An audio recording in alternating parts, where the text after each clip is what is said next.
Today we're going to explore a really beautiful sermon that finds this incredibly profound message in something we literally see every day, a tree.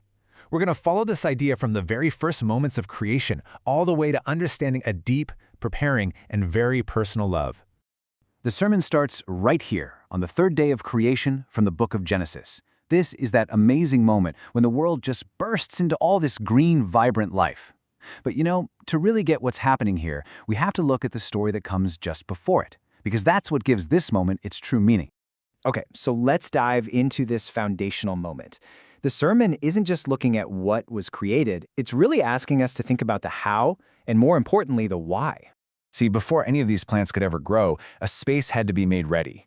The waters were gathered up, and the dry land appeared. This sermon really highlights that this wasn't some random, chaotic event. It was a careful, deliberate preparation. It was like a stage was being set for life to flourish. Now, this is where it gets really interesting. The sermon digs into the motive behind all this.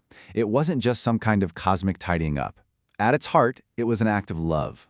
So the sermon introduces this beautiful Japanese idea, titsui-ai. It describes a kind of love that isn't just impulsive or casual. No, this is a love that thinks ahead, that anticipates what's needed and prepares everything in advance with just immense care.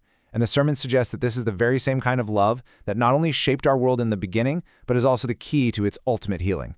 And you can see this so clearly in the order of things, right? The sermon points to the sequence of creation as the proof. First you get light, then an atmosphere and the seas, and only then do you get the dry land and the plants.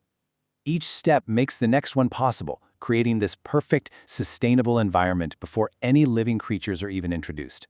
It's all part of that thoughtful preparation. So, the crucial question is, how does this ancient story of a preparing love connect to our lives right here, right now? Well, the answer is all around us. It's found in the gift of trees, a gift that sustains our physical lives and, as we're about to see, points to something even deeper. I mean, think about it. We are fundamentally sustained by what was created way back on that third day. Trees and plants give us the food we eat, the actual oxygen we breathe, the materials for our homes, and the fuel that has powered our world. And get this, the sermon even notes that things like coal and oil are really just ancient plants, a gift that was prepared for us ages and ages ago.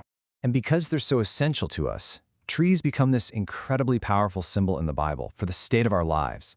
A healthy, flourishing tree that represents blessing, a connection with God. But a dry, withered tree, that's a symbol of a curse or a warning. This dual nature is so important because it sets the stage for how a simple tree can be used to show the most profound act of love imaginable. Okay, so this brings us to the absolute heart of the sermon's message. It takes that dual symbolism of the tree as both a source of life and a mark of a curse, and uses it to explain the very core of the Christian faith. The sermon first introduces this really stark concept from the Old Testament. In ancient law, being hung on a tree, well, that wasn't just a method of execution. It was a public sign that you were under God's ultimate curse. A tree, the very thing that gives us life, became an instrument of the deepest possible shame and condemnation. And here is the startling, powerful connection. Jesus, on the cross, which was made from a tree, takes that exact curse upon himself. The sermon argues that this is the ultimate expression of titsui, that same preparing love from creation. It's a love that doesn't just prepare a world for us, but prepares a way back for us, even if it means going through the deepest curse. And through that act, a miraculous transformation happens. The sermon explains how the tree of the curse becomes the source of ultimate healing. The Bible story comes full circle. In its final book, we see the tree of life again, and this time its leaves are for the healing of the nations. The very symbol of the curse is redeemed, transformed by that preparing love into the ultimate source of life. So this brings us to the final transformative takeaway from this whole reflection. It's really an invitation to look at the world around us with brand new eyes. The sermon suggests that every plant, every blade of grass, every towering tree, it's more than just biology. They are all living, breathing testaments to that titsui-ai, that thoughtful, preparing love that set the stage for us, that sustains us every single day, and that ultimately offers healing.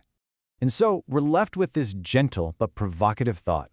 The sermon turns every tree we see into an invitation to remember a story of love that prepares, to feel gratitude for the life it sustains, and to reflect on how that same love transformed the greatest curse into the greatest blessing.